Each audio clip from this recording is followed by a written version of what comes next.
So, well, before you start, I'll just say that last poll, I think I probably had a 98% opposed on all my responses. There was only one that I had neutral on, but all the rest I was opposed. I just, yeah. I emailed Adam at one point before the poll. I emailed Adam at one point just to be like, hey, Adam, I'm struggling a lot, like coming up with a recommendation in this area currently. And he asked me why, and I responded something like, like when I look at kind of what the ask is, I think certain things need to change on the assessment for it to be a strong tool to utilize to compare programs. Like Vanessa, who's in this room, I understood what she was asking for in follow-up to Brent's question, because the CASP, like if we were to like make the analogy, right? The CASP is one assessment used across the state to measure not just like student performance, but also for schools to do this like cycle continuous improvement. How do we support our students better? And now parents use it on the dashboard to compare schools against each other, right? And it becomes interesting when all these different assessments are being used by all these different programs across the state. Students even look at the dashboard Yeah, too. Say, no, they like, should. Look at my school. Right. You're compared to, again, it's not Yes. good, but it's to compare the, Yes. And so what happens now is we're comparing apples and oranges because there's multiple assessments being utilized across that. So it just creates this really interesting dynamic. I do see the benefit of having it, but I like to see more data, like Fresno State, a Hispanic serving institution. I'd like to see them like outline like what's the percentage of like minoritized populations. And again, just to look at, if I go there, am I going to feel welcome there? Or if I'm going to go to this other school where it's 99% white and I'm not, like, how am I going to feel? Like, which one am I going to choose? Even though one's maybe more than the other. Again, cost is a factor. It's location. Some of the location is a factor. So there's definitely, I think, more that can go into it than just, hey, did you pass the TPA? And I think as long as it is focused on, oh, it's Sultan. I love Sultan. As long as it's focused on the idea that institutions, just like public schools, like what our job is to look at the data. What changes do we have to make? How do we support students better? Which is what our group's about, which sounds perfect, right? Like, if that is what the ask is, I mean, I think that is what's going to see, from my perspective, that's what's going to see the highest results for student outcomes. It's from like also a marketing perspective. Like if you want to show that asset base or how much we've grown despite certain population. Because growth scores is how I always measured everything that I did at my sites. But not everyone that knows to do that. I know. I think that's where like the hesitation comes in. Has to be taught.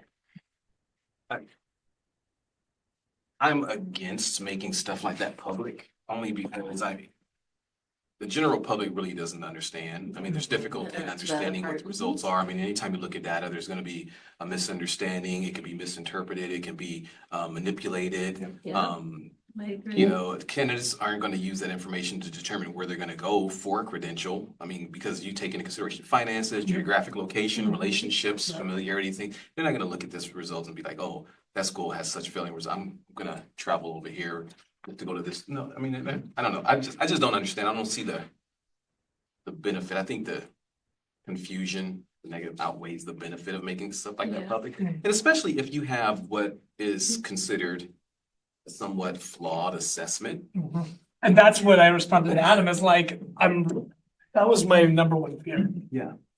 Well, I probably should have answered the way you did, but I was reading it and I was like, well, it's not a formal statement, but it's like the overall arching behind it is what I'm against, not necessarily. So I put agree, but like I said, I wanted to put agree with all these caveats there. And I probably, should have just put disagree, but I didn't necessarily disagree either. I was just kind of more like you kind of like, I have a lot more concerns and questions. Yeah. And I was like, and then yesterday I had a big headache and I was like, am I just overthinking this now that I'm trying to answer this by 8 o'clock at night? Well, and someone did call it out. Like, I've seen some commission meetings where there's like this reactive mindset of like, these institutions aren't, like, literally, I've heard that out loud, spoken some deficit mindset responses. And the only fear I have with accreditation, like the way I see any system in education, is our goal is to improve our institutions, our student right? Like, So to get everyone. I'm hearing that like defensiveness, right? Yeah. But it's also like what kind of supports is the school system getting? Right. If I am the CSU and I know my funding is leaving. Right. How am I supposed to support candidates if Right. I don't even have the money to support them to compete with the private school who's got money? Right. Because they charge so X amount of dollars. So that's where those other system issues come into play. Right. So it's there, I don't think there's a good answer. There's not. And I'm not sure how I feel yet about like data posting, to be honest. I know my data is going to be generally a little bit lower, I have good data. For an intern program, we have good data. I'm gonna, yeah, for an intern program. But those are things you But, think about. yeah, against student teaching data, it's gonna be lower, like very transparently, like that is how it works. And it doesn't equate, I mean, it kind of goes back to some of the same things we talked about when we first started these meetings. It doesn't equate to teacher performance. The data sometimes doesn't represent the efforts that teachers are putting in or the quality and level of their teaching ability to teach. It's just, this assessment is just tough for them. With the flawed But assessment. you look at them in the cloud, I mean, they're getting stellar reviews and all observations from their site mentors, I mean, to the university supervisors. Yeah. But They're not they're struggling on this test. Right, and there's something you had said about national board. So I got to watch my sister go through national board, and she let me step for feedback, and I provided feedback, and I remember thinking, this is literally the TPA. But I was only looking at like a couple portions of it. I don't know the full scope, right? And then a little bit later, literally just 2 days ago, someone was making a comment to me about national board and TPA are very similar, except for TPA, we're asking, and it was like someone I was talking to who's been through both and done both. And they're like, it literally, like, they did build it based off of national board and like designed it, but we're asking new teachers to do this, and it can feel a little overwhelming. So I thought your comment, I don't remember what it was. Yeah. See, You're on thank point, you. you're on point. I feel validated. I'll volunteer for timekeeper. No one else wants it. I was like, that's the one job I wanted, sir. I don't know. What's our time What's like? going on? Oh, are we Yeah. starting now? Starting now? Yeah. You guys are ready anytime you guys want us to Okay. know. Okay. I think the most important job is like the note keeper. Can I please not be note keeper? Vanessa wants to do something. I saw her on the. You agreed. I was gonna Oh talk no, about hey, the- sound's not working in here. Oh, That's it? Yeah. Hold on. gotta go home. Let me see. La la la. I'm taking her silence to mean she does want to facilitate, you know? She's shaking her head, but I take that to mean no one else is doing it. I think her, Are they- her screen is flipped. I think she's giving us a thumbs up. All right. Yeah.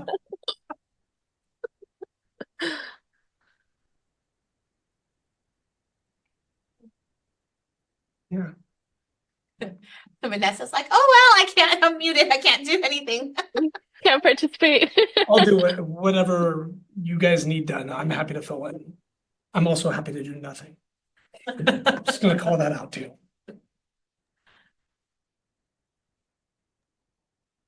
Can you hear me now? Here's Pin. No. No, I can't, well, we can't hear you, huh? But, Can you give us a monologue, Vanessa, so we can? One day. Nope, nothing. It's a good start. No. hold on, let me unplug, replug, and try it again.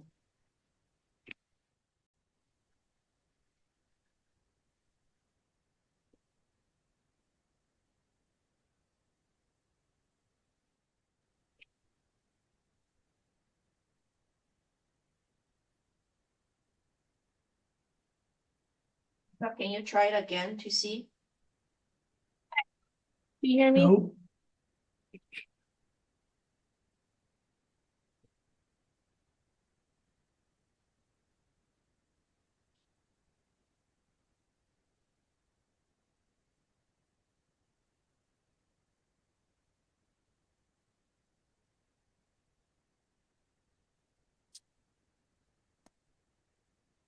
How about now? Can you hear me? Nope. Still can't.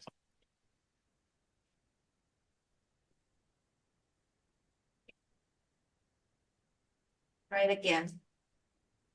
Now, can you hear Gonna me? be the Verizon commercial. Can you Okay. hear me now? One moment, let me get on our IT. All right. Oh, 1 second. See, Vanessa, this is why you should be our reporter, because it doesn't require a She voice. just has to listen. What are we doing again? Candidate support or tool? So that is B. And it's weird because the title's on the other page. Yes, it is.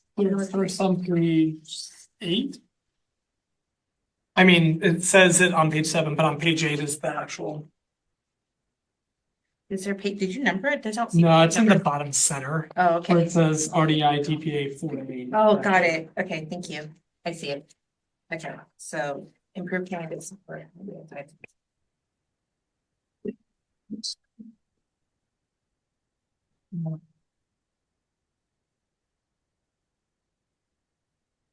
So I think a good spot to start is reviewing probably each of the boxes and seeing if we see any trends, right? Isn't that? It's been a hot minute. I think that's what we did before though, right? Is there anything that we can use better? It's support.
They're on their own.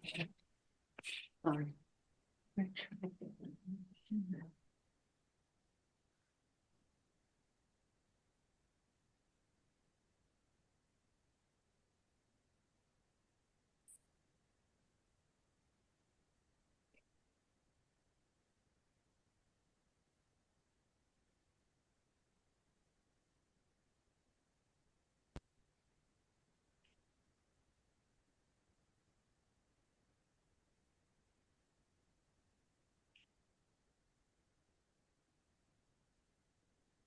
Okay, yes. Can you hear me? Vanessa, can you can hear- try? I can I Yeah. can hear you. Pour Can you hear some me? Yes? No? No. Okay, one more time, please. Can you hear me? I don't know why this one doesn't work. All other work, but this one.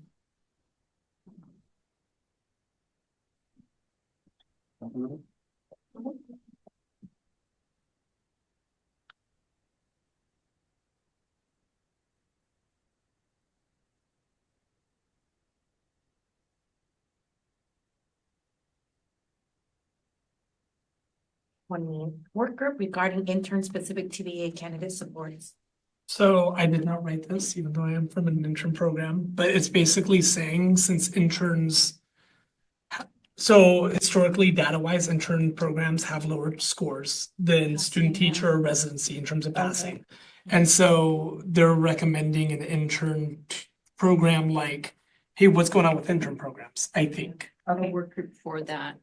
But I think that came up with the Oh, national, when national presented, remember? Mhm. They're talking about they get a lot of interns because they're online and because they think people think it's easy. Yeah.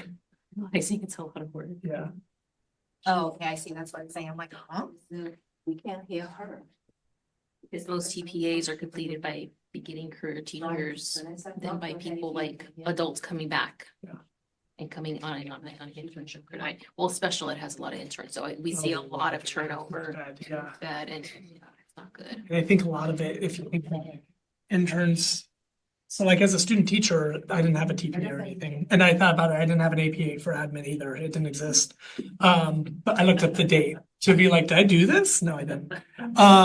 But like when you look at the dilemma with like student teachers, I remember as a student teacher, like working in the back of the room on certain things while the teacher ran instruction. And you know what I mean? Like there were opportunities for me to take care of some stuff while class was happening if I was not the teacher of record.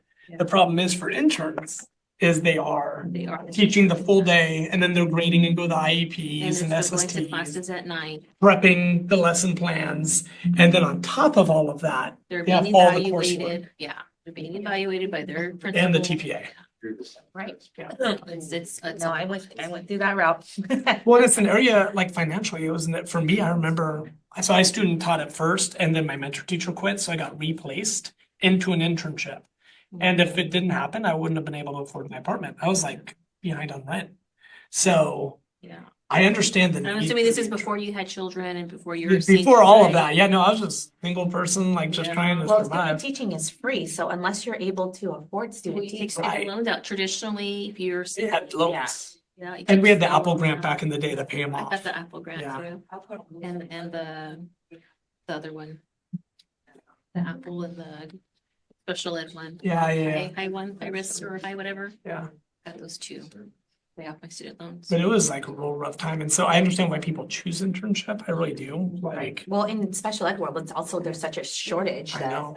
Well, There's it just is need- highly, like, I was recruited through a special program just for special ed. Well, then internships are also in the Vanessa, can you try to speak? cities way out there that no one knows about. Everyone? that- Yes. There you go. You got it. Yay. Kind of, you're quiet, but we hear you. No, you're good. You're good. No, it's not your fault that you're quiet, but we can. Oh, okay. Yeah. Oh, good. Can we Great. turn up the volume a little bit though? And can you turn your camera on? Because I can't see you guys. Okay, all right, now we can hear you. There you go. You're loud and clear now. Thank you. Yay. Hello, everyone. Thanks, Vanessa. Okay, good.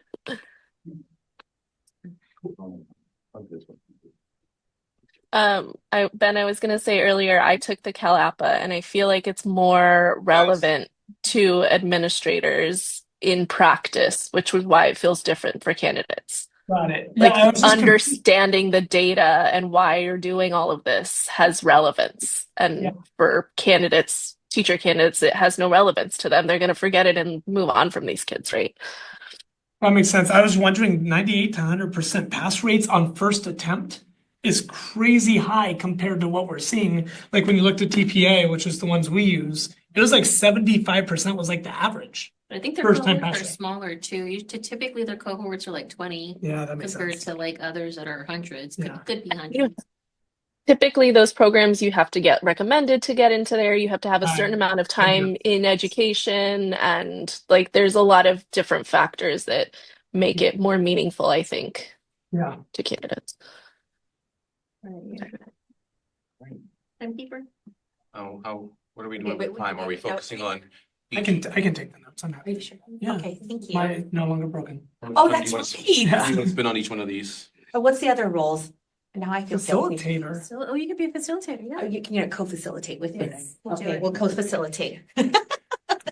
Well, bring in. Well, what are you doing, Vanessa? Cute on screen. I'll be muted. You have 9 of these to look at. I think we're just like 40 minutes, so. 6, 7, 8, 9. So 5 minutes on each one? Yeah, I think that's About right. That would be 45 minutes total. Yes. Yes. Let's try So that. just go one at a time. All right, so the first one, feel like the first one's pretty straightforward, right? Provide mentors with information, like, yeah. Train mentors. Oh, Can train. I, How I read it. yeah, my recommendation for, I think it was for focus area 3, was to revise program standard 5, but to include an initial orientation for both credential candidates and their mentors, because in the clinical practice, it's already part of the standard, but it's not for TPA.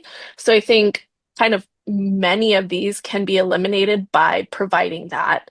Um, I don't know, that was my way of kind of getting around that. My recommendation was to mimic the clinical practice orientation to be a TPA orientation. And I'll show you what the document looks like. But I We think, tried, oh, I'm sorry. go ahead. So we tried to do something like that. One of the issues that we ran into is the mentors and our supervisors look to see what TPEs are clearly being met, and they only look for Mhm.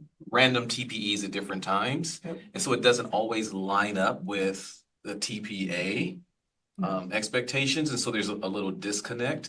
That was one thing. Secondly, some of our mentors and supervisors, I'm just grouping both of those into because they provide the support to our candidates.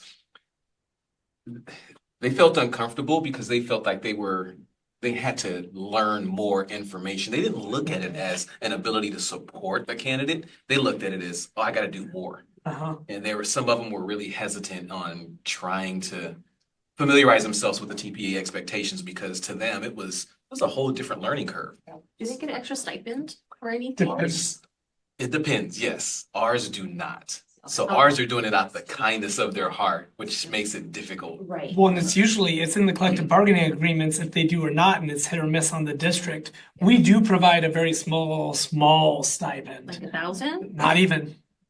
Yeah, I was gonna say, it used to be like at LAUSD, or not, at Loyola Marymount, they would give them a $2,000 stipend, 1,000 per. Again, now we're looking at discrepancy because it was a private university, was able to do that. Yep. But like when I did the online thing, it was completely out of the goodwill of my mentor teacher, and for sure, she was not looking up extra documents. No. Right. We actually, we applied and received a grant, but they only got $250 Yep. for a semester, Yeah. which is 6 observations. That's what we give is 500 a year. Yeah. And that's the problem is like we either have to charge more tuition to pay mentors higher, which means the cost just goes to the candidate because all their money just goes to staffing. We don't make money. We actually lose money. One quick question. So I'm thinking back, supervisor, what you said, supervisor versus mentor, I had both. Are universities supposed to have both? Like the supervisor was from the university, Yes. And the mentors from the from the actual. school, Yeah. yes. But supervisors get paid by the university. Small stipend from what I understand. Yeah. That one's But then- bigger than the mentor is. But it's still an official job And I title. believe they worked in the school, so they work in the university, so they're part of the faculty or Right. adjunct The staff. supervisor. Yeah, that's why I just want to know. Right? Yeah. So it would be more reasonable if they're part of the university to expect them to have the Mhm. TPAs and be familiarized because that's part of their job that they've taken on this part-time gig, Yeah. right? But they're not in the classroom with the students. Every day. They're there once every other week My ish. observations, right? And so the mentors that we have, Mm. schedule wise, so what I just created a lot of professional development videos for our supervisors, but I also share them with the mentors because the mentors aren't always able to attend meetings or they don't have the same schedule as the supervisors do. So, like I said, there's that discrepancy there. Now I wonder if maybe mentor teachers can have paid time off with their mentees to look at those. I know that's one of the other recommendations. I think that's one of my recommendations was just having paid time off to do the TPA, but even to have connection with, and again, this goes back to collective bargaining, right? Is a school district, can we get that paid time off, that extra day for that student teacher and the mentor teacher to kind of work together for 4 hours? I don't know. District decision, right? Yeah. Well, I was gonna ask you, so I know my program standards fairly well, and we have a required training component for mentors, but I don't know if that's a requirement for student teaching. Not. Okay. They're expected to go through, have some professional development, but it's not a requirement. I mean, no one's been checking. Yeah, No we're one's been required, verifying. we're required 10 hours of PD for them, so we could easily work it in, but then I So would. are We are also as a residency program. So, and you're an intern program, right, Ben? Yes, yeah, we do. So We have as 10 a hours of resident, training. Those are and financial. we also have to do the same for all of our residents and their mentors. Okay. So that's along the lines. I'm going to share my screen so I can just show you what I was talking about.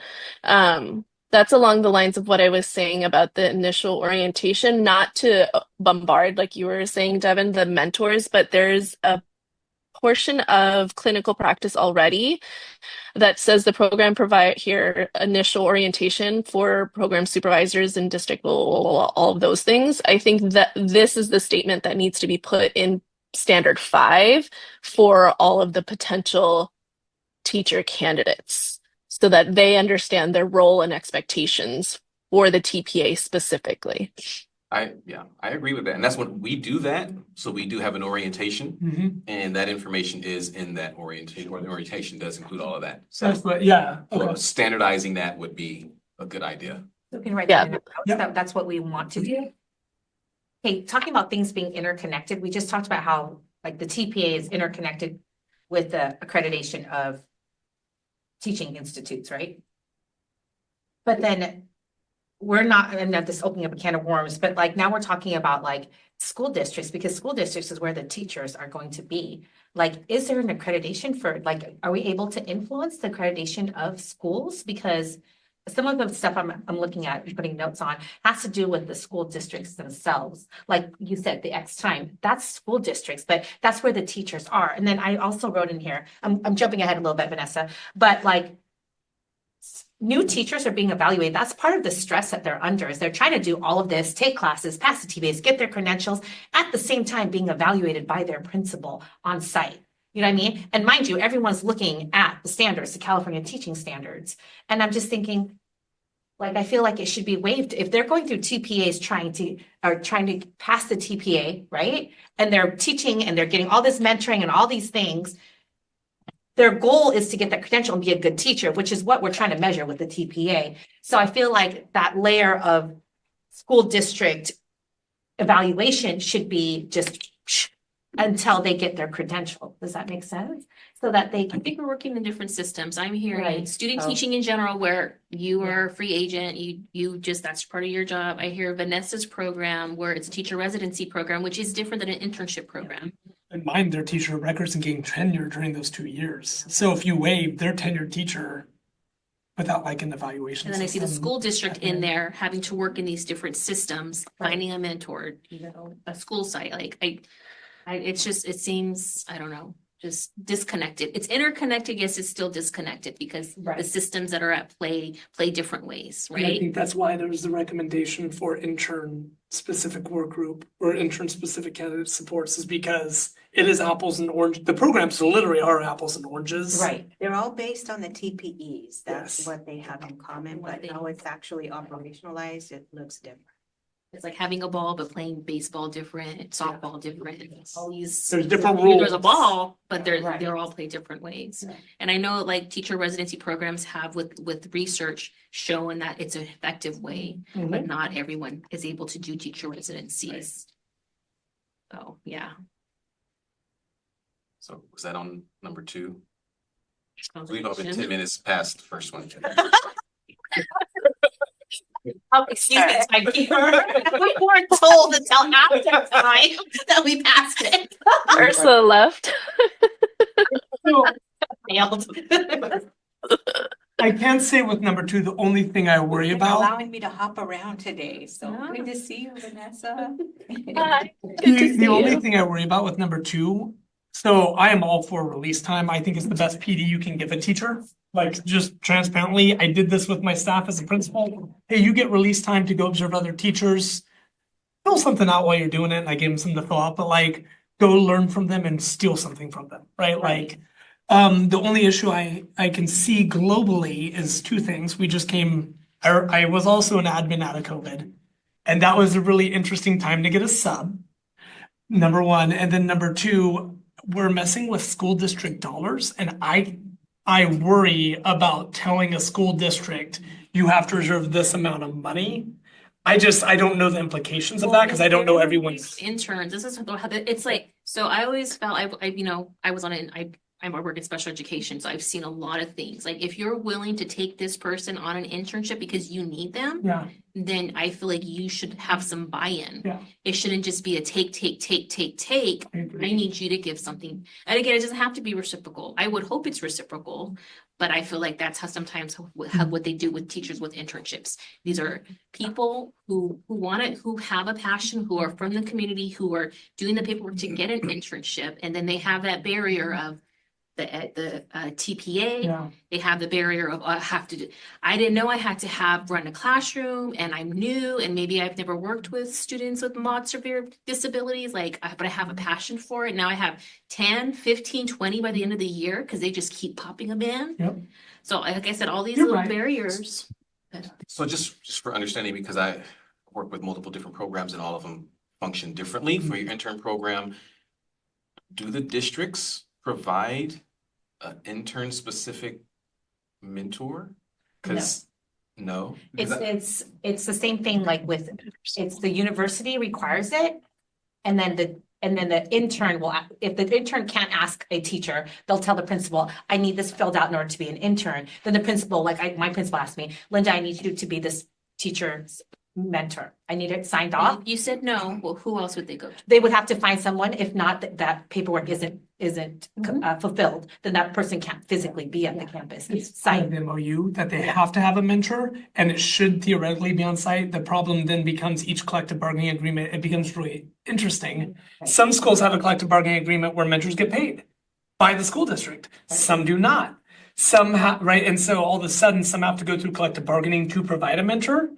Some I can just tell the intern, you can go talk to the teacher, just the teacher you want, who has a clear credential, and get it that way. So it varies district to district. It's super Yeah, but convoluted. at the end of the day, it's up to the intern though, because it's their university has to have on record somebody. Right. I know that from the institution's perspective, but I'm just thinking from the school district's perspective, because I know some school districts, they have people who simply serve as mentors for interns. They're not classroom teachers, but they're function in other roles within the district. Yep. And when there's an intern, they're assigned that intern and they go and they visit and they support and do all that stuff. But Along with It doesn't a bunch always of other happen. things, Yes. Yeah. right? Right. So it's not really a. Yeah, well, that's why LAUSD pays that we pay, we're like one of the few districts that, there's a But huge you're also a incentive. super large Yes, district. but national board certification, we get 15% above our base salary. Because that's what they use national board teachers for. Yeah. Most 90% of our hours can be earned. Yeah, by being mentors to intern teachers. And that's actually like the easiest thing to get signed off. But again, that's because LAUSD is desperate because we use so many interns. so is it not realistic for us to support this and say, well, It could, no, it definitely could be. And I think you're right. Like if they're saying an MOU saying they're getting an intern, they are going to be privy to, okay, these are the expectations for that intern. You can say that up front. That's the only fear is like if you have a small school district that maybe has less money coming to them because they have smaller ADA, it might be harder to find release time or release funds or subs or, those are the things I don't know. I've only And I, worked with locations. so how does that work for our charge here? I mean, are we presenting to the commission that school districts do these things, which is probably outside of that? That's why I was saying with the credentials. So do we in turn say that we are recommending that the expectation for let's just say university or a program has to have these expectations for the mentor? In their And- MOU. Yes, and that includes having X time off and includes, whatever we're saying. It's gonna affect a lot of them. Oh, I know. In the agreement, yes. There was something in the last session that we had together where I remember saying it was like a requirement for principals to do X or Y or Z. And I've been in that role and I just thought it was a really interesting recommendation. I love it. However, I've also served in that role and I know what that job is. And if you ask a principal to add another 4 hours to their day or an hour to their day even, like, It's already 12, 13. yeah, right. And so it just becomes interesting where it's like, I do worry about any recommendation that's outside of like, And I've seen a large school district just passing the buck. Like, Oh, well, that's not me. Well, I'm gonna have her do it. Well, That's I'm what not I gonna do it. I'm not gonna, well, Or you who's know, you doing never it? get No stuff. one's, it's nothing, yeah. So then that's like It's similar to the program standards that we have right now, that there's nobody accountable for it. So I feel like if we even write something like this, it's going to be one of those things that is like, oh, well, we don't have the time or the money, so we can't meet that one. Sorry. I don't think that this would be a relevant recommendation for this particular I agree. area. But I So can't help but I feel don't like know. it's in the best interest of, if we're talking about best interest of an intern and why student teaching is superior. why to we an need a separate intern. group. I think Yeah. that goes back to- Yeah. We can put that in our notes. There's a separate group because of these reasons. Theoretically, this is a great idea, but I think Right. realistically. I Right. think it- And like, if you look at the data, the turnaround, like you and I are special ed teachers, but the turnaround in intern programs for special ed is so high. It's something stupid, like, what is it, 3 years, 2 years, if they even make it past the intern point. But like dropout is so high. And then burnout is at like 3 to 5 years. Yep. Like at my 4th year of teaching as a special ed teacher, I had the highest seniority in like the region, not even in the school. And I became like a master teacher at like my 4th year, which is scary to me because I was like, I just finished my credential. Like, what? And that's if you stay, because Yeah, sometimes exactly. principals and the special ed teachers, and I know because I'm one, we have different philosophies on how students should be instructed and they don't match, and so you're moved. And so, okay, and then you start getting moved and then you start like questioning, am I a good teacher? Because hey, like I've been moved 5 times and I'm just trying to advocate for students. And now I'm. But you should have an intern because, I mean, you should have a mentor teacher because like you need to be, like you said, you're thrown in a class with disabilities and some of it might be labeled a mild moderate class. There's nothing mild moderate about mild moderate. And you have no one to help you. You have no one to walk, you know what I mean? And unless the school district or somebody is mandated to help you, they're not going to. It's like, just don't come to our office, close the door. We won't even observe you, just as long as you're in there and everyone's alive at the end of the day. Yeah. You're just like, okay, thank you. So the 2 I got is we recommend a requirement within mentorship training requiring TPA or fast training elements within the 10 hours of required training. Yes. Second one is we recommend a separate group to study internship Right. and the differences in this model so we can support candidates as best as possible. And then maybe put a little bullet point, like said, we would also like to, sorry, Vanessa, go ahead. Like, have recommendations that may change MOUs. Right, you know, just, we're throwing it out there, not saying that that's a necessary recommendation, but while they have a working group, they can attack that, not us necessarily.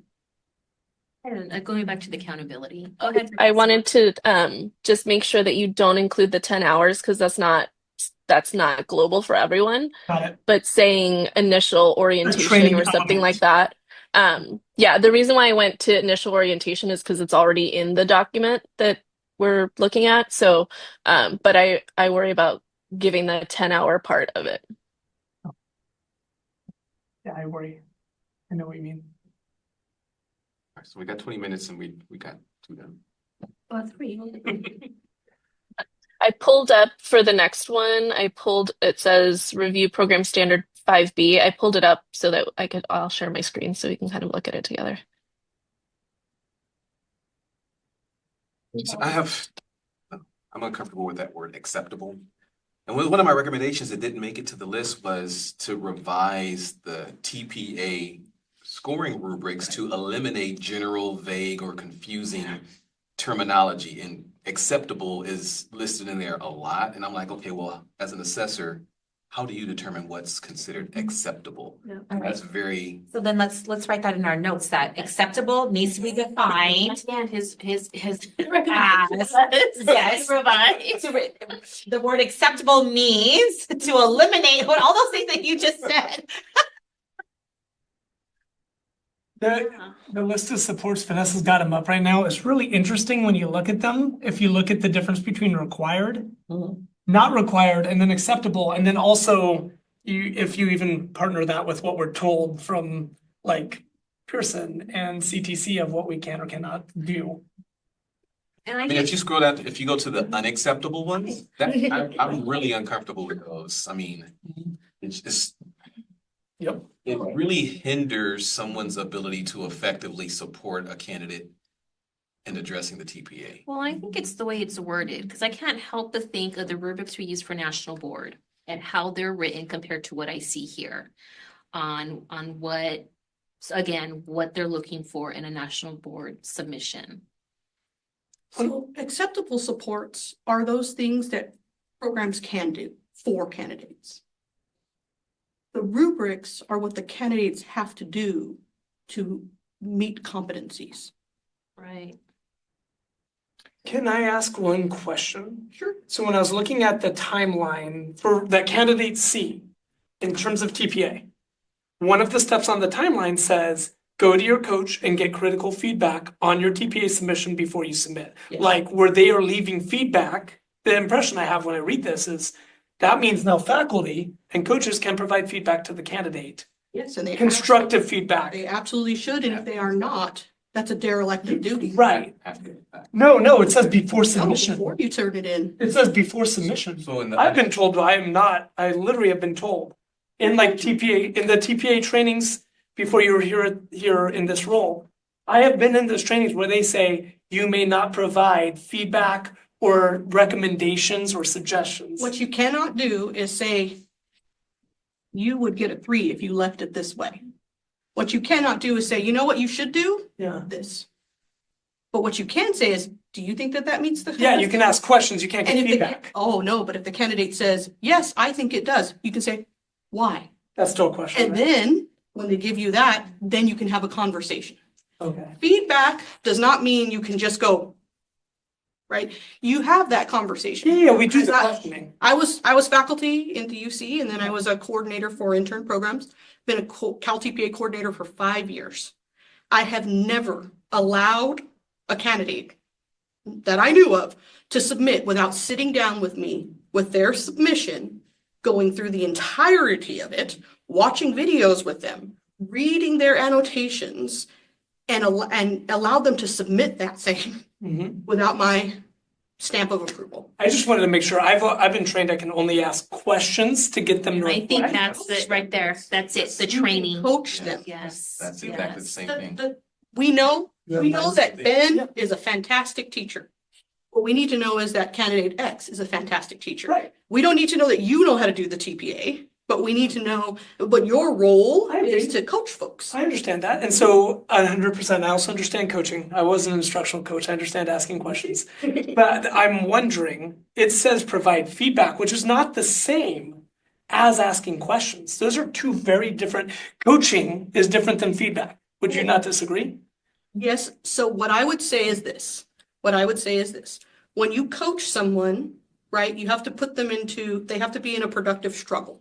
Yeah. And Yeah, you so have to that's- ask them Yeah. what they know. And then based on what they give you, that's how you provide the feedback. So I can give feedback. So, Please because do. he and I are both under the same understanding based on. the Please training. please give feedback. Yeah, because, and I Please. was basing mine strictly off of this policy. One of the bullet points for the unacceptable support says conjecturing on Cal TPA performance.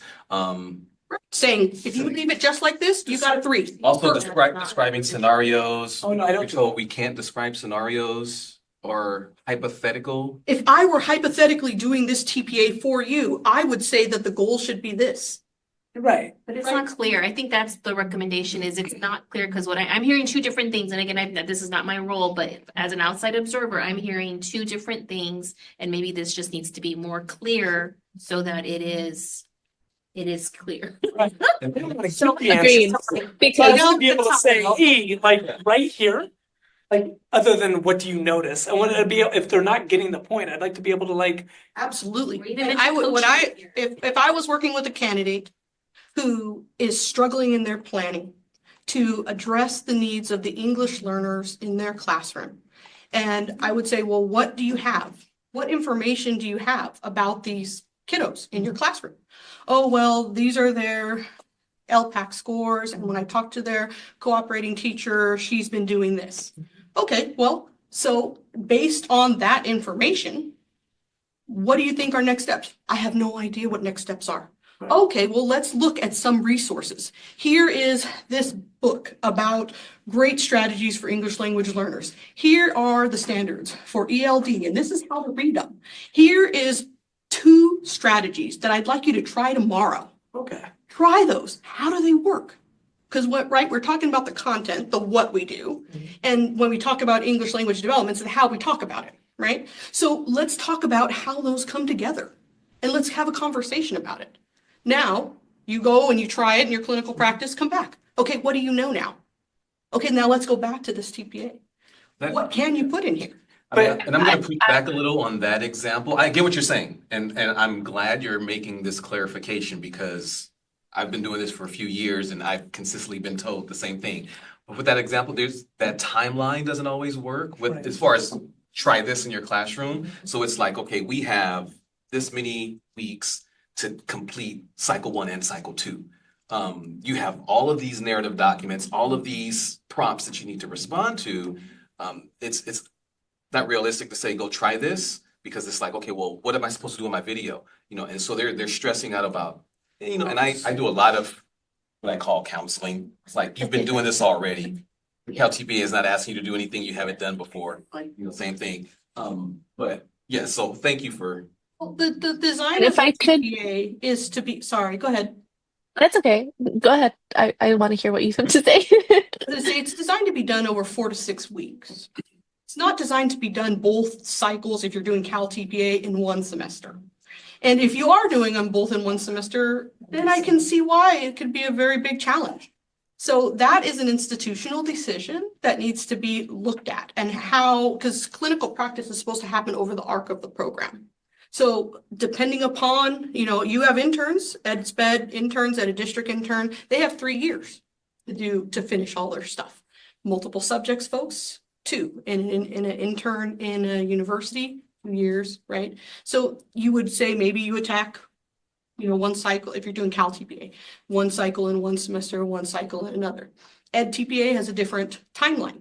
So you want to just be very careful and attend to those things.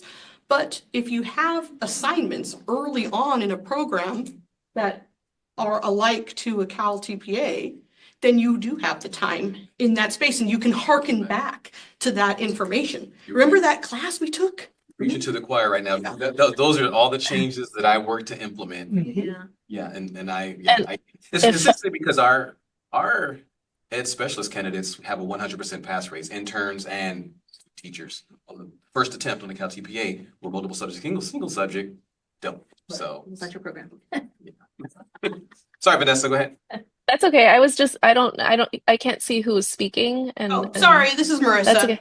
I'll move Hi, over Marissa. here. and- That's okay. Permission. Yeah, come on over. That's okay. Just playing solitaire on my phone, so I didn't Okay. go on camera. Well, I appreciate your comment about that coaching cycle that you just gave an example of, but that entire conversation that you kind of just modeled is something that the university supervisors and the people that I work with at my IHE would say would be completely unacceptable and completely leading and not an offer of support that is available to candidates. And I feel like Ben, Devin, This is acceptable. I've Ben, actually Devin, and made a I couple are presentations this year. They are on sorry. Meredith must do's, may do's, and do not do's. Well, you know, thank you, Vanessa, Sorry. for Thank for you. that- for that I just feedback. wanted to also say that like Ben, Devin, and I are from very different places across California, and we all have the same understanding of what I was gonna say. feedback is. And so I worry that yes, that's a great model, and I'm glad that your candidates have that feedback, but it's not consistent across California. And so I think going into this documentation, we need to think about work on how this we group. word that. Well, Yeah. I agree. I added, we recommend clarifying acceptable supports and the idea of providing feedback to interns for programs, coaches, and faculty. But I knew you could ask questions. Sometimes what I have seen is those questions can take a few hours to get to like one point. That's where I was asking about, now can I turn to statements at any given point? Not where I'm giving an answer, not where I'm like, write this. Hey, if you give them 3 different resources, Yeah. that's coaching. And I have a So bigger, maybe we shift So our that's- language to You're coaching not answering my cycles. question. my question though is, in all this work with teachers, what is like a caseload for you? What would be again, I just think about time. Yeah, Time that's is what I'm a worried about. resource. Time is limited. Mentoring coaches have. So when you, in your experience and all that you've done, what's a good amount of time? I have this one, I'm gonna work 10 hours, 20 hours, 2 hours a week. What is, And that's such a difficult question because yeah, when you have folks that come to you that have, maybe they're 22 years old and they think they might like kids, right? That might be a different experience than someone that's, come in, been a sub, worked at a church youth group and been interact. And there are some people with a lot of very natural talent towards these things. And then there are folks that need a lot more support. And so I think the most important thing to do is to understand that every individual is going to need a different level of support. And Well, and I just go back to numbers, because if you're looking at FTEs, you are a school district, you're a university, I need to know how many people I need to have in order to have a budget, in order to pay them, because 20 people, 15, 10, 5. and it also depends on Disability, is it depend on, special ed is gonna need 5, but multiple subject can do like, I don't know, I'm just throwing numbers out. Depends on the mode that you're embedding and how you're doing that. I've seen some programs make a separate seminar that just does TPA. I've seen some programs say you're taking your math methods course, so you're going to do your math components of your TPA. So you're not needing one-on-one all the time in that space. You have a class. And then you have some programs that do like a combination of one-on-one instruction, videos, and there's so many different ways that folks can do this. Yeah, I knew there's no answer, I just wanted to. Yeah. My residents went to a 1 hour seminar on TPA cycle 2, at TPA cycle 2, and it was supposed to be a 1 hour conversation, and it ended up being 4 hours. And because of the questions and confusions. And so I think when we're writing whatever recommendation we're writing, we have to think about how that'll impact almost everyone. So as a follow-up question to you, you just talked about you embedding in the math methodology course, which is how we're setting it up for next year, because we currently have a TPA course separately, but we're going to start embedding it across all the classes. Can the instructor leave feedback on the submission that they're using if we're using that for submission on the TPA? And when I say feedback, I'm going to be more clear here. I don't mean a question. So are you asking me is if they see a prompt, can they read it and say, yes, this is correct? If they turned in Cal TPA cycle document 1A, which is all about context of your class, right? Like, and how many ELLs and how many students with IEPs and cultural funds and knowledge and assets, right? Like, if they turn that into the instructor, can the instructor provide feedback on that document? Not meeting one-on-one, literally provide feedback on a document. Okay, so what I have saying something, and I'll give a more specific, saying something like, right here, you might look right here, this does not represent a asset, or this is not a cultural background of your student. Yes, not giving an answer, but providing specifically feedback. addressing something like that. Thank you. Good. So the concern I have is if the professor says this is not an asset, now we're conjecturing a score. How? Because that would be a 2 or a 1 on a rubric. But check this response. So you can't get feedback. That's all I wanted to know. So you can ask questions, you can't get feedback. Give specific. You can't conjecture a score. You can't say this meets the standard on. But if you ever give a recommendation or a moment where there's something that might need fixing, you are now conjecturing, based off that argument, you're now conjecturing a score. The only way you can't conjecture a score is based off questions. So that means we can't give feedback, we can coach. Two different things. So there's still this gray area. There's still this cloud now. Now I moved back. So we have Yeah. Okay, can 17 I bring minutes it to back address the rest of to these things. I don't want to spend score number 1? So I'm referring to the one that says just 1, Yep. right? The last sentence in there it says, use of TPA formative tool, blah, blah, blah, blah, feedback. And then the last part I highlighted, as well as feedback on the TPA itself prior to a submission. So can our recommendation be, let's take out the unacceptable and say that we can give feedback to our candidates, because whether it is a question or a statement, I hear potato, and I'm sorry, what you're saying to me and what they're saying is the same thing to me. It's just the way you spin it to you sounds like feedback and it doesn't violate that, but really it's the same thing to me. I'm sorry. So to me, it's just potato. You can spin it any way you want and tell me, because based on your questioning, I could easily be like, well, she asked me this question. I answered this way. She led me. So I supposed to be this thing. Honestly. The thing that we want to see, right, is can you teach? Right, right? Can you do it?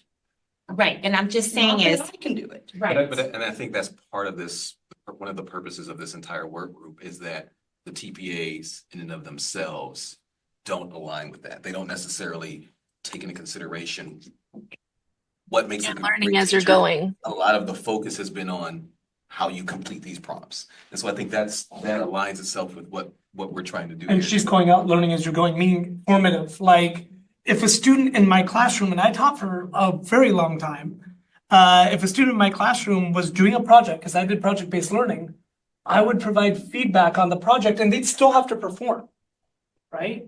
So feedback, not what I think coaching. the problem that we have, I think the question and the concern that we have is what I define feedback as and what you define feedback as. So maybe that might be something too to think Well, about, then like how what it's is interpreted feedback? from this, because they're getting. the Right. So what can a What is recommendation be feedback? to What does specify feedback clear, mean? specific Yes, right. feedback? Because to me, Specific to feedback, me, right? I agree. feedback means That's a that statement. somebody asks me a question and I answer it. But That's coaching though. right, but the coaching is when someone is working through something and you're asking them questions and they're moving themselves through it. When you want feedback, you get an answer. Through it. So when they have an issue with So funds of defining knowledge, feedback, then you yeah. say, what is funds of knowledge? And they say, I don't know. Then I say, here's some information. Here's what funds of knowledge are. Okay, now take that and look at your funds of knowledge and what do you have in your classroom? And asking them to seek it out, rather than saying, this is not funds of knowledge. That's not This is what feedback, you though. should That's do. putting it back on the person that figured it out. That's what you basically said. Here's resources, but figure it out. That's not feedback. How is it not feedback when you're providing someone the resources? So if I taught kindergarten for a very long time, and if a student came to me and said, I can't read this letter, this word that says cat, I wouldn't say, there are the letters on the board, go figure out what CAT means, and then come back to me. And then when you figured it out, then I can continue to ask you questions on how at sound and how do those work together. Right, but this is graduate level coursework. We're Right, talking but they're about folks students. with a bachelor's degree. And we're and they there's are asking students about who something are specific and working we're towards answering a credential, towards something that we are preparing them for mastery of. And if we're not preparing them for mastery, what are we preparing them for? And so in kind of going back, I think we're looking for what is feedback? Like, how are we Yes. defining feedback? That's And I'm What does going it look back like? to this right here with number 1, where it says the recommendation is that we are able to give feedback. And are we still recommending that? Because I'm thinking I would define it able to provide clear, specific feedback feedback. or somehow. Mhm. And what's clear and specific mean? Well, kind of The question's not clear. That's a good question. Right. Because I've coached Not for a long answering a time, and question. sometimes questions can I go. think different that ways. You know this. and I then you also get the question. I think it should just be allowed. I mean, I don't think we can go arguing what's acceptable, what's not acceptable, what's clear, what's not clear, what's question, what's statement. I think you should just be able to give feedback, because being in the whole teaching world, we give feedback. Not answers, Right. right? Just to clear, it's not Yeah. answers. We're not giving answers. We're Right. giving, tell me more. Right, but then it goes back to this conjecturing on the score. So if I were working with a candidate, I may not even know, I may not have gone through the calibration process to be an assessor, so I don't really know how the assessor is going to score this, but I do know this doesn't seem to make sense. Yeah. So you might want to state this differently or Yeah. a different That's way, feedback. right? But if you don't state it this way, No, yeah, exactly. I agree with that's the. Right, yeah, you're not giving, You you're don't not give the telling word a both of specific, them. clear answer. Right. You could literally say, this doesn't sound right. It needs to be stated differently. That is feedback. Please do that. Yeah. Please do Okay. that. Just, I'm with you. just don't do it. Right, no. Yes, I Yeah. agree. Yes, I agree, Yeah, I yeah. agree. So can we put feedback without doing it for them? Yes, I put not answers without, yeah. Feedback without actually doing the work for the candidate. Well, good. But going back to the referencing back to your coursework, which is why everything needs to align. Like, do you remember the class we took on multilingual learners? Think back to then and tell me what you remember and go back to what, I don't know. I just always like bringing in that connection piece from what you've Missed done the fun. previously. This is fun. We had technical difficulties, okay, for like 20 minutes. We could not get Vanessa on, so we are behind about that. About 20 minutes? Yeah. Yes, 20 minutes. And we had a nice, A very robust conversation. Yeah, No, that's perfect. On feedback. Yes. I feel like there's too much fun happening here. So, yeah, cool. 20 minutes and I'll come check in 20 minutes. Okay. So the reason I'm asking that is like someone virtually, if they're leaving feedback on assignment, you can't just ask a question and walk away. You'd have to be able to make a statement like, But the statement could be, when I reviewed your work, it seems that you have some questions or misunderstandings around what this is. You don't seem to understand what funds of knowledge are. Here it's, are some resources that explain funds of knowledge. could it not be, this is not a great example of a fund of knowledge? Please find more information, funds of knowledge, and revise your answer. That's a mean way of saying it. Yeah. But it's It's- straightforward. It sends the message. Yeah. Clear. You're basically saying the same thing as far as Yeah, I'm it's like- concerned. There's no confusion in that. Yeah. Yeah, what you said and what he just said is, as And a again- human being, that sounds the same to me. Sorry. Well, and it goes to the relationship with the person. Like if I feel like you're intimidating or I can't talk to you and you give me that feedback, I'll be like, oh, she don't know what she's talking about. Like, you know, and you totally know what you're talking about, but I took it in a way that was just not. And You wanna sometimes pass or not, your feelings don't matter. Time for someone to shut you down, Oh, yeah. or then you never to go back and ask for any help. Yeah. Absolutely. And what I would also say is that as an instructor who has taught classes where candidates have completed their teacher performance assessments, having them give each other Oh, yeah. feedback based on Yeah. it You mentioned that Right. before, yeah. is such a wonderful agree. way. Yeah, of because they having- can do or say But whatever. it's hard, no, but peer-to-peer feedback is hard because they haven't been taught. Cause I know, I. Or they'll give each other the They wrong should have feedback. been taught Yes. before they get Yes, into it though. but typically they're depending on the educational system they're coming through. They're not always taught to do that. And does a disservice. It goes, I mean, it's bigger than graduate work. It's down to elementary work. Correct. Go ahead, Vanessa. Should we put maybe like peer-to-peer coaching as a requirement for levels of support for candidates? I feel like Training?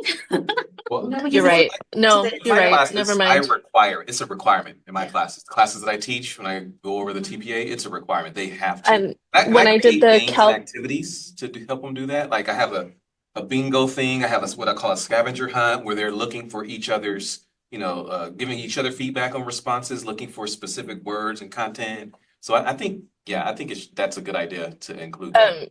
just as I was reflecting on my CalAPA, that was the only feedback I actually got because my professors were telling me, sorry, can't help you. I got no feedback from my professors. So the That is one of the peer-to-peer key things coaching that is, contributes to the failing results of our TPAs, is the Yeah. ability to provide feedback or the thought that they couldn't provide feedback. Right, so that's what I'm saying. So our recommendation, like going back to number one, is that we should allow feedback, right? Peer-to-peer, we're adding in? We recommend that programs can provide clear, specific, precise feedback without providing answers.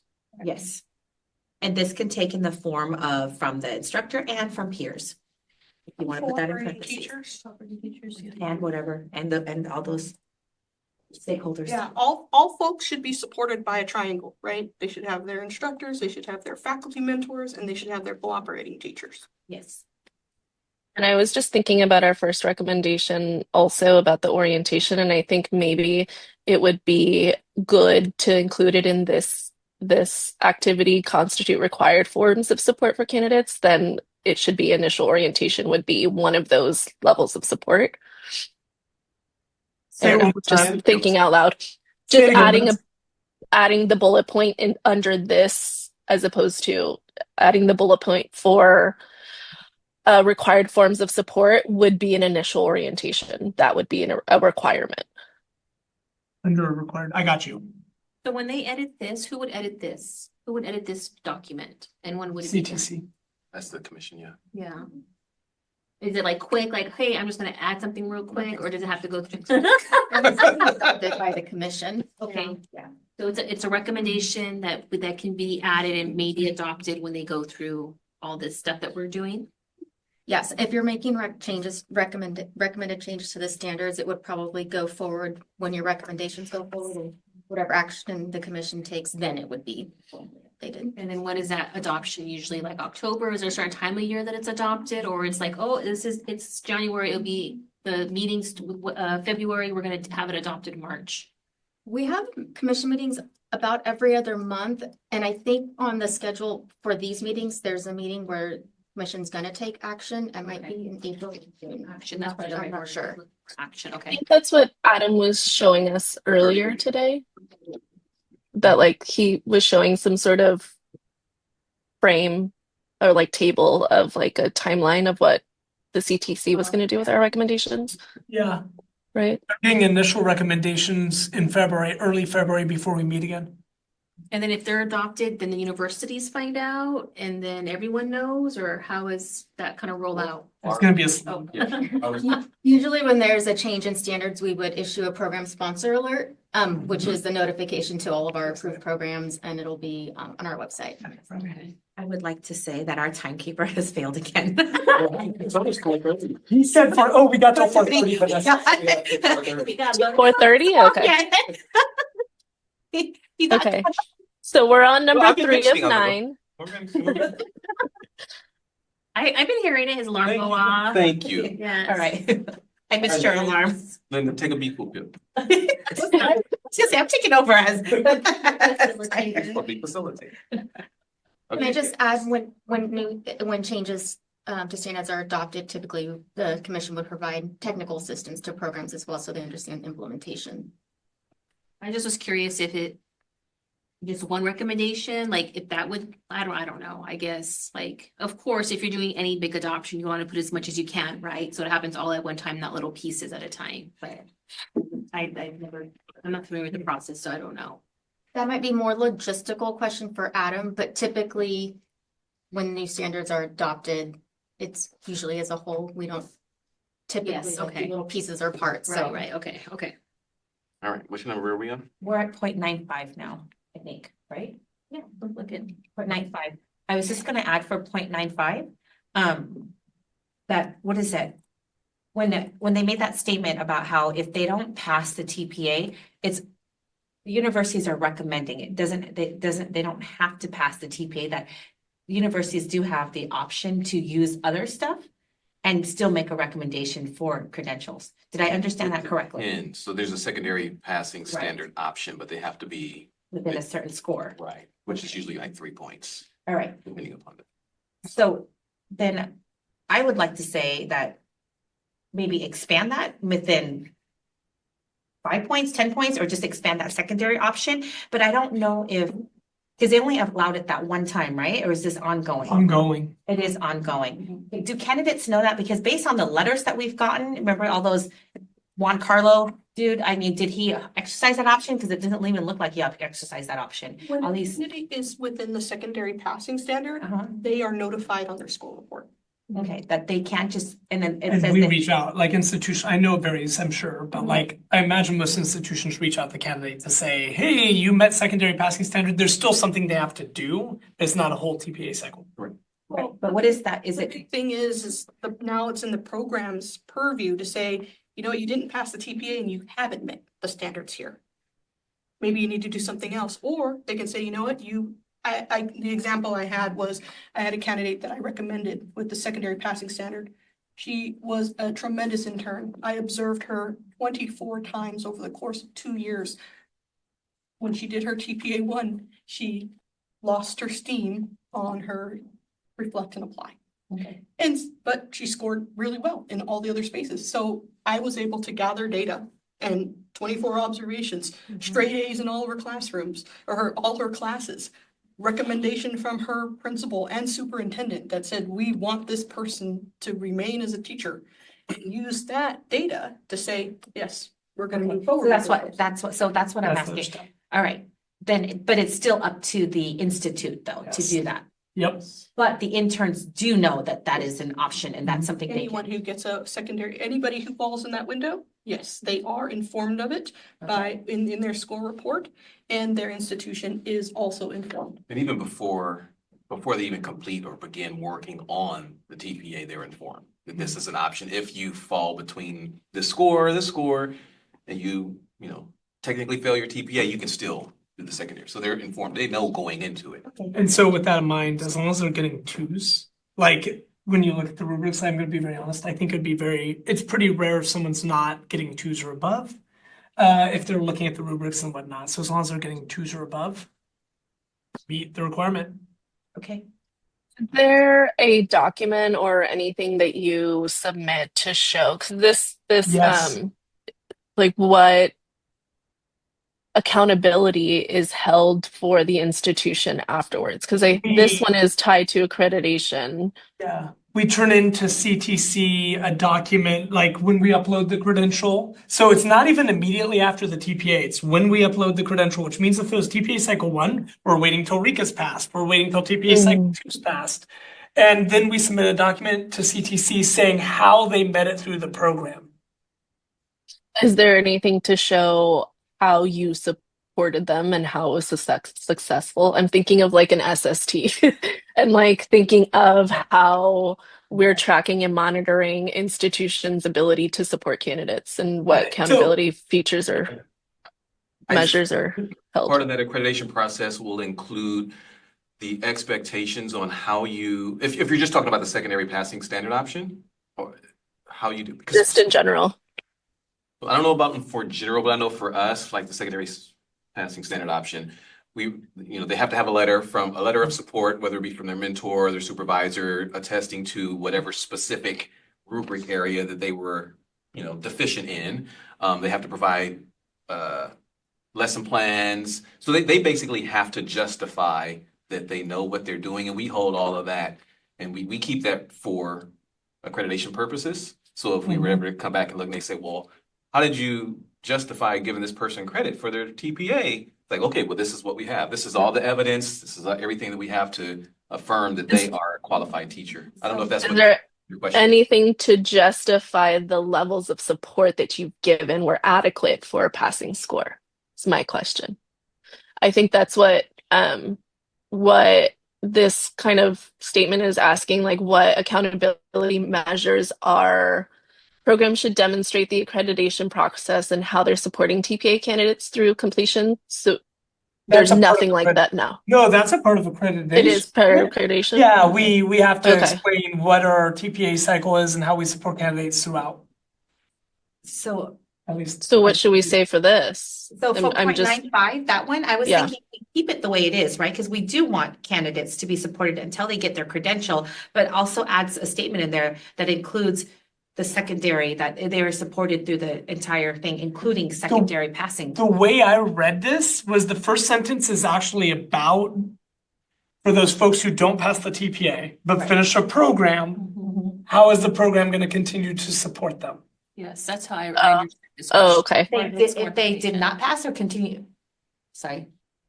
So say they're at the university, they've done other coursework, but they did not pass the TPA, just straight down did not pass it. Okay. They failed it. Okay. What or accountability does the university have to continue to support them, even though they're no longer paying tuition to the university because they finished all their coursework? I think they have they have to, they need to, I mean, I know for us, we provide 2 different options, well, 3 actually. We either provide individual remediation.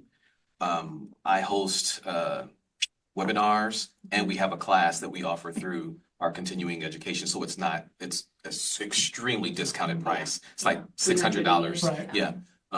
So there's, And and we Can I ask an unkind question? no, At please what do. point do we say, look, you're not passing, this is just not for you?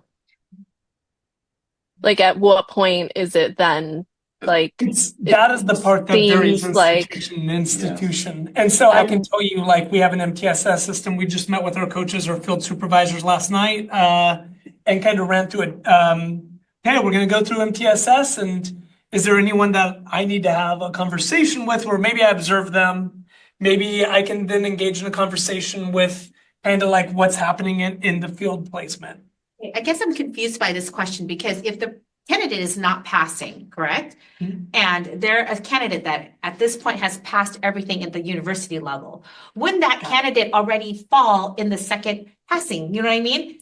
But you're talking, so if they didn't fall into, so if they fell into the second passing option, the university would help them pass it through the second passing Yes. option, right? Mhm. But if, Retake it. We If, have to read. as long as they've shown mastery with what the university was asking, and we do with the TPEs, yes.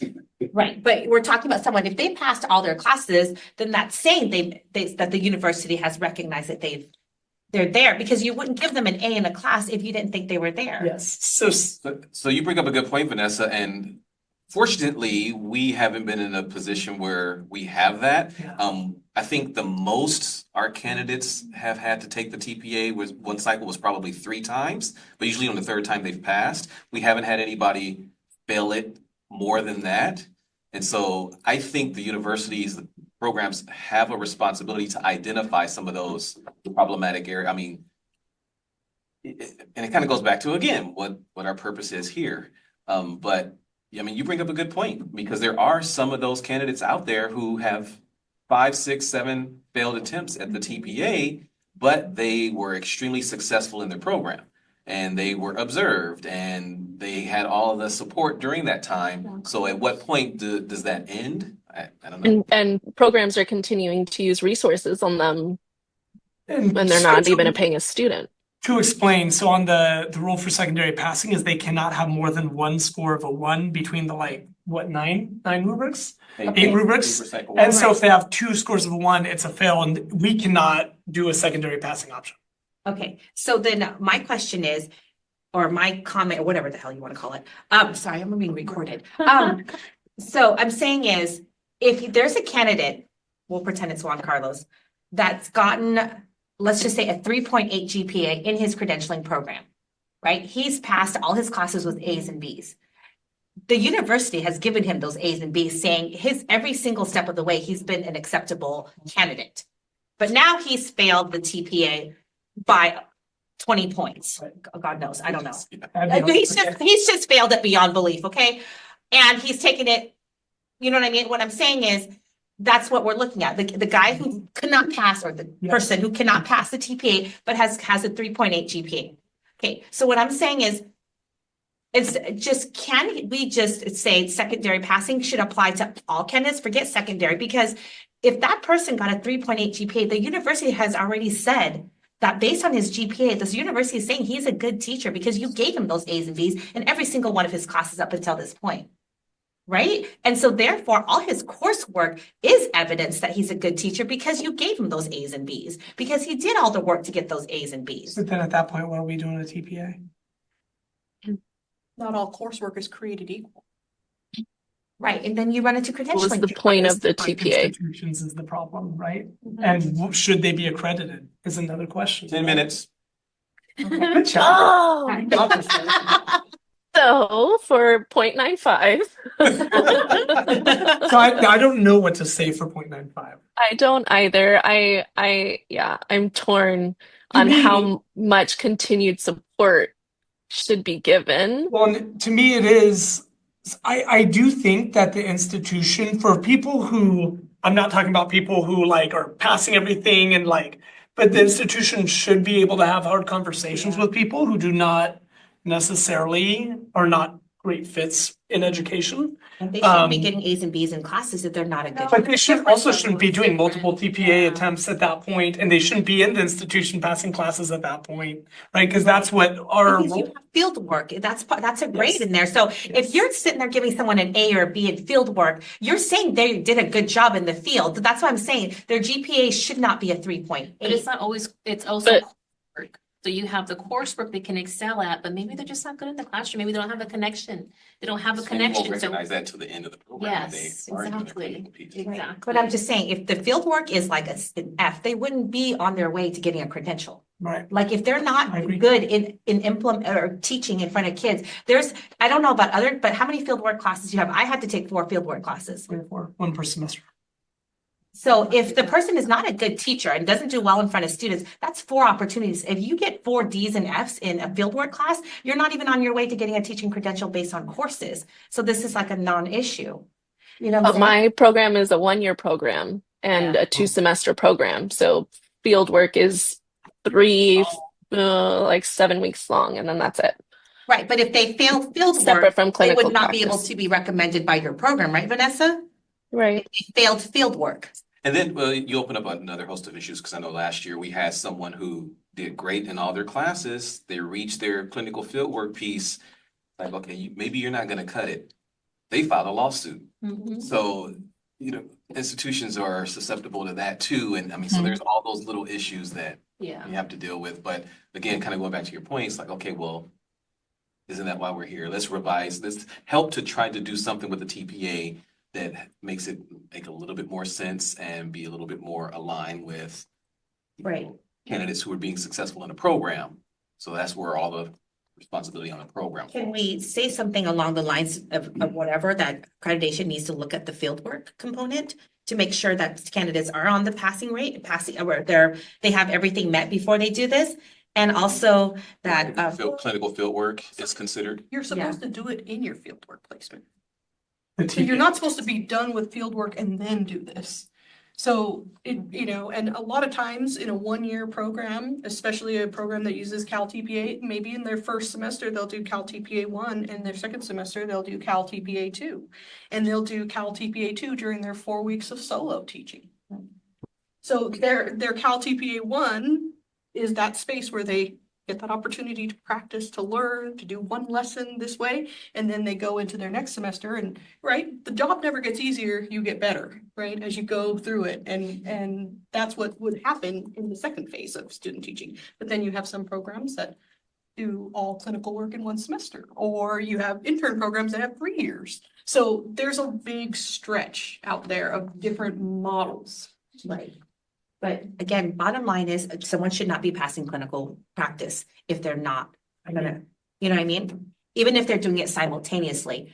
If you're giving a physical grade and even TPA is a test, like if they fail the TPA, why is their clinical grade an A? 6 minutes. Okay, sorry. Well, I was gonna say was, back to Vanessa, your question, like, we can't be indefinite. It can't be like 10 years of trying to pass the TPAs in the university doing this. Can we say, I like what you said, Devin, 3 attempts, that you support the interns 3 attempts at the TPA, And that's an institutional decision that they can make now. right? What we're What's recommending. as a requirement? So What right do you now, think? I have written, we recommend requiring institutions to continue to support candidates that are showing mastery in field placement, but not on the TPA to help them pass their TPA submission. Right. So I'm happy to add from there or tweak. Yeah, to add, well, I'm saying 3 attempts so that it's not indefinite, like we're not gonna continue to support you for 10 years until you pass. And this statement says, until the candidate is able to achieve a passing score. That's a lot of money if we can never achieve a passing score. How long will that take? Right, so Right. like I said, we don't want 10 years and 20 TPAs later. So I'm saying 3. Within, can we say time frame like 3 within a year? Or within, like, I just, Let's do that. Let's say at least a year. at for least 1 year, 1 year and 3 attempts within a, or I mean, whatever. because they can submit multiple times within that year, so you want to just give that timeline, a year, Yeah, as a year. opposed to how many attempts? Yeah. Yeah. I like that. Okay, Cool. Work group, we already have that one. So we have the work group regarding intern specific TPA supports. we already said something about We already that. have something about contact information. If they're continuing to support for at least 1 year, technically we have their contact information at that point. Right, More explicit language in the accreditation standards regarding program support for candidates. We have that with acceptable supports. Is that the same thing or am I misreading that? no, I thought it was. I think they can go together. Yeah. I mean, because this one is more specific to accreditation. I think the other one, Yeah, you might be right. Program standards and accreditation, is that what we're looking at? Now look at the accreditation standards. Well, isn't that what this is? I feel like we touched upon this just talking about fieldwork, because aren't you saying that's part of accreditation? Or am I overthinking this? It's just a required component of any program. So student teaching, residency, internship, all of them have field work. Yeah, I think this one, the theme I'm getting is program standards need to be revised. When, do you know when the last time program standards were revised? Miranda question. For preliminary, Yeah. I think it was around 2016 or 17. And then, of course, the adoption of the literacy standard. Yeah. 2015 program standards adopted 2015, and About then time, yeah, 10 years. yeah, So, good job. Yeah. Yeah, it's about time. Okay, so I put, But it was only Ordinance. 22 years ago. I think, Is it right? 22? I'm not familiar. I'm visual impairment, so I think they're just doing like a literacy one. so I added accreditation to the acceptable supports. So we recommended clarifying acceptable supports and the idea of providing feedback to interns for programs, coaches, faculty in both accreditation and program standards. Like it. Okay, Thank you. combined. Yay. Okay, so last Final one. Woohoo. Okay, last one is, 3 minutes for it. I feel like convoluted. You're on Okay. it. You're on it. Hold on. Sorry, Devin. Keep it on track. Oh, I could go off track. That's why.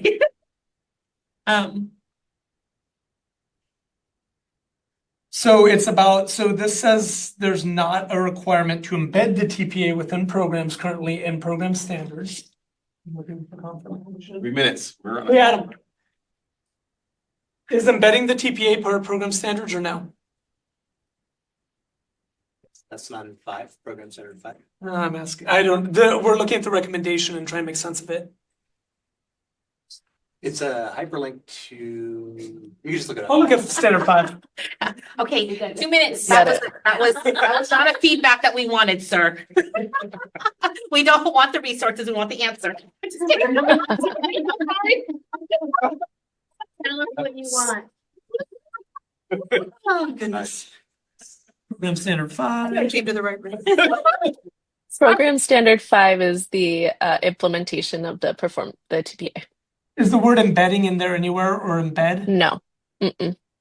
So this is about including embedding as part of Language. program standard. Okay, perfect. Yay, that was it, right? So the document currently says the program requires faculty to become knowledgeable about the TPA tests, rubrics, and scoring, and that's it. And use TPA program for improvement purposes. So I think adding in to that statement.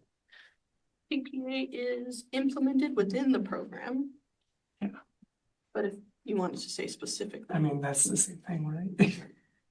It just, We recommend program standard 5 requires the TPA to be embedded within programs. yeah, like I said, it just says implemented States, in the program. yeah. I don't know, to me. maybe that's that not like it, the but standard We're gonna be states that. explicit because that's what we're about. Title. We are going to be very explicit. No room for interpretation here. Cool. All Good right. job. 1 minute left. 1 minute. 1 Look minute. at us. I'm gonna email Adam now. 'Cause I already know what he's gonna say. So and then it's like I'm waiting for people's emails and be like, I'm sorry, Adam. Thank you, Vanessa. Thanks, Yeah. Vanessa. Thank you. Yeah, thanks you guys. Thanks for being flexible with me.